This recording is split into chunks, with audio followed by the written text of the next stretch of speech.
Assalamualaikum. Sedikit faedah atau review ya dari kemarin majelis sama Al-Muwatta ya sama Syekh Muhammad Alamin Al-Hasaniyah Shinqiti. Faedah yang pertama, Syekh mengambil Al-Muwatta itu dari Syekh Muhammad Fal Abdullah Shinqit ya, alama di Shinqit sana. Kemudian sama Abdurrahman Al-Qattani ya. Itu dari Abdul Hayy Al-Qattani.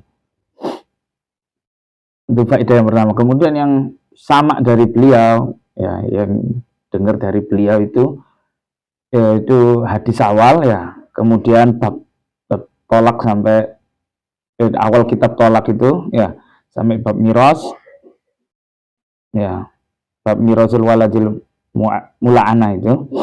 Kemudian awal kitab al-wasiyah itu ya, sampai bab aib fi sil'ah ya. Kemudian kitabul ain ya, sama 3 kitab yang terakhir ya, sampai Asmaul Nabi itu. Nah, beliau menggunakan yang cetakan yang dipakai di majelis ya, yang beliau anggap muktamad itu cetakan Maghnaz itu ya. Kemudian Muwatta'nya itu kemarin menggunakan riwayat Yahya Al-Laitsi. Faedah yang lain ya. Lah, Al-Muwatta ini banyak riwayat yang digunakan. Ana pribadi cetakan yang ana punya dengan Syekh itu berbeda. Tapi itu tidak apa-apa ya kan, kita majelis sama ini ya, itu memang untuk dobet ya. Karena menggunakan yang riwayat kumpulan dari 8 rawinya Al-Muwatta itu ya, Al-Laitsi, Abu Mus'ab ya, Ibnu Ziyad, Al-Hadatsani ya, Muhammad bin Hasan, Al-Qanabi ya, dan lain-lain. Karena menggunakan cetakan yang kumpulan mereka semua ini. Ternyata perbedaan dengan yang saya baca itu mungkin ada 200-an lebih hadis, banyak. Ya, belum yang catatan atau taklik yang dari rawi ya. Contoh kayak yang komentarnya kayak qala malikun itu banyak. Nah, di sini banyak faedah hasilnya yang tersirat ya. Jadi pertama ya, kita kalau mencari hadis ya di Al-Muwatta itu memang termasuk salah satu yang susah juga. Kedua itu kalau kita memang mencari itu tidak bisa, jangan gegabah memvonis mengatakan tidak ada dalilnya atau yang lainnya. Bisa jadi kita sendiri yang tidak nemu ya. Kemudian ya, terkadang sama cetakannya sama dari riwayat Yahya Al-Laitsi, kadang dobetnya itu berbeda. Nah ini, dobet mana yang kita gunakan ya, kadang bisa C-nya yang benar, kadang bisa cetakan yang benar ya. Nah ini tidak mesti ya, itu butuh jam terbang. Kita tahu oh ya, dobetnya yang pas itu seperti ini ya. Rata-rata kalau di majelis sama ya kayak gini kan ya, Syekh itu yang ya mentasi, yang membenarkan dobetnya yang benar itu seperti ini mesti. Nah, itu kita kasih catatan. Ya, jadinya banyak faedah lain yang ya, baik itu urusan adab atau masalah dunia yang lain ya, cuman tidak bisa anak share lebih luas. Barakallahu fikum. Nah, dan faedah lainnya ya. Jadi Syekh itu ternyata sama kayak anak, tidak sarapan ya, tidak mau sarapan. Ya kalau di sisi Syekh sendiri, beliau mengatakan nggak sarapan itu karena takut ngantuk waktu majelis. Nah, kemudian lagi ya, Syekh itu termasuk jadi kemarin majelis kemarin itu bagi murid-muridnya yang biasa mengikuti beliau itu termasuk aneh atau ajib ya. Kenapa? Karena kalau biasa cuman dars biasa, nggak tahu itu usul fikih atau hadis ya, atau yang lain, atau mau itu biasa, syekh itu nggak pernah lebih dari 1 jam. Ya. Tapi ketika majelis hadis ini, ya 8 jam pun dia ladeni, kuat dia, beliau, insya Allah. Kuat untuk nyimak, ya ada yang dia baca sendiri ya, beliau kuat. Ini termasuk, Masya Allah, berarti istimamnya beliau terhadap hadis Nabi SAW besar. Ya, ya kita hendaknya ya jangan kalah sama beliau. Ya,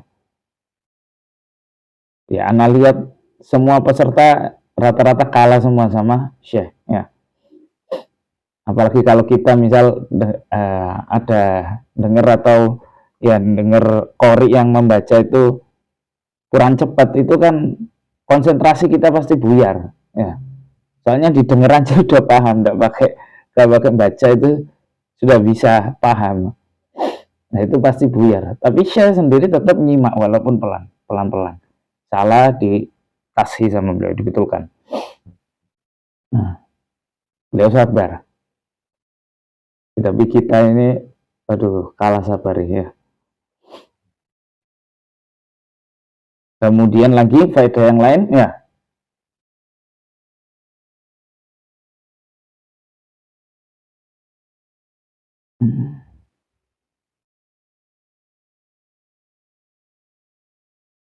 Nah, ada faedah ketika makan-makan juga, ya, itu yang termasuk orang yang diakui oleh beliau itu katanya adalah Gus Muhib itu, Masya Allah, ya. Gak usah itu, nanti dipotong aja. Gak usah semua.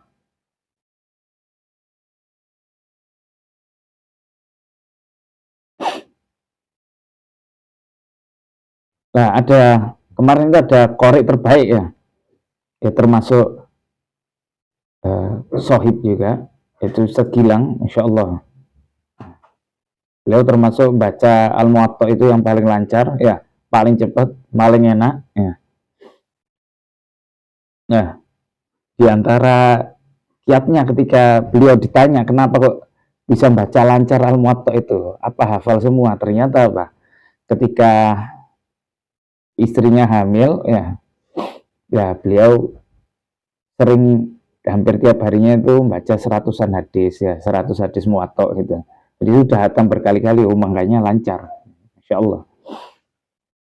قال أبو محمد فقال عبادة كذب أبو محمد سمعت رسول الله صلى الله عليه وسلم يقول 5 صلوات كتبهن الله عز وجل على العباد فمن جاء بهن لم يضيع منهن شيئا استخفافا بحقهن كان له عند الله عهد أن يدخله الجنة ومن لم يأت بهن فليس له عند الله عهد إن شاء عذبه وإن شاء دخله الجنة. وبي وإليه قال حدثني عن مالك عن أبي بكر بن عمر عن وبي وإليه قال حدثني عن مالك عن عبد الله بن أبي بكر عن أبيه عن عمرة بنت عبد الرحمن أنها أخبرته أنها سمعت عائشة أم المؤمنين تقول وذكر لها أن عبد الله بن عمر يقول إن الميت ليعذب ببكاء الحي فقالت عائشة يغفر الله لأبي عبد الرحمن أما إنه لم يكذب ولكنه نسي أو أخطأ إنما مر رسول الله صلى الله عليه وسلم بيهودية يبكي عليها أهلها فقال إنكم لتبكون عليها وإنها لتعذب في قبرها باب الحسبة في المسلمين يكون قسم مما أصاب العدو به وإليه قال حدثني يحيى عن مالك أنه بلغ أن عبدا لعبد الله بن عمر أبق وأن فرسا وعار وأفاس فأصابهما المشركون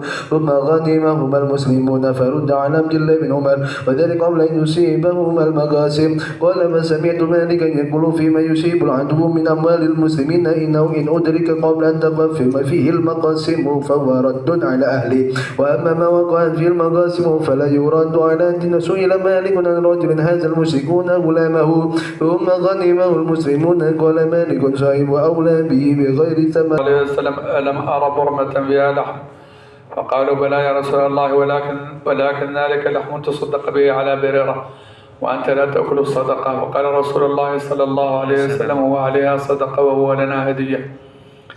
وحدثني عن مالك عن نافع عن عبد الله بن عمر أنه كان يقول بالأمة تكون تحت العبد فتعتق إن الأمة لها الخيار ما لم يمسها قال مالك وإن مسها زوجها فزعمت أنها جهلت أن لا الخيار بأنها تتهم ولا تصدق بما ومرأتها 800 درهم. قال يحيى سمعت مالكا يقول وليس عن هذا العمل عندنا في تضعيف القيمة لكن مضى أمر الناس عندنا على أنه إنما يغرم الرجل قيمة البعير أو الدابة يوم يأخذها.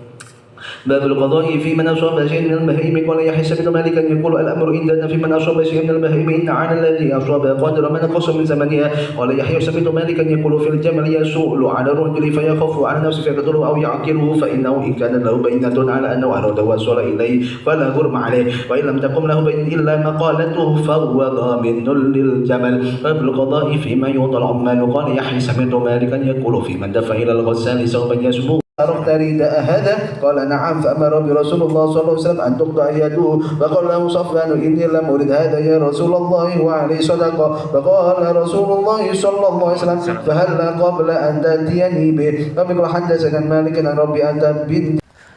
Lihat duduknya Syekh ya, ganti-ganti ketika majelis karena memang lama ya, sampai kadang kan kaku kaki ya, kadang yang mentingkrang, kadang yang berdiri. Nah itu di majelis sama itu biasa kita temui seperti itu biasa ya.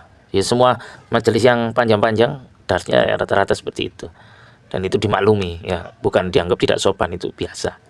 Di antara faedah kemarin juga ya, adat masyayikh Timur Tengah dari dulu sama sekarang ya memang berbeda.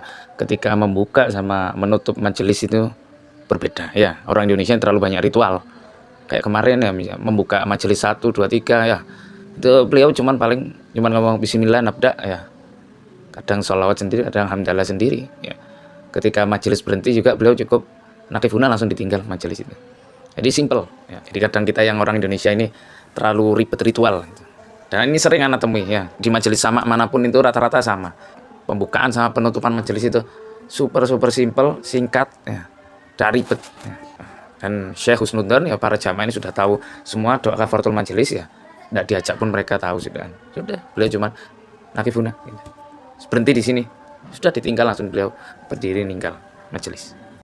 Ya semoga di dekat rumah itu tetap ada banyak majelis sama ya, terutama kutubus sunnah ya, itu sangat perlu, apalagi bagi para dai itu untuk khatam ya, sering kutubus sunnah itu sangat perlu ya. Saya ucapkan kepada panitia kemarin ya, terutama Gus Arya, jazakallahu khairan. Wassalamualaikum warahmatullahi wabarakatuh.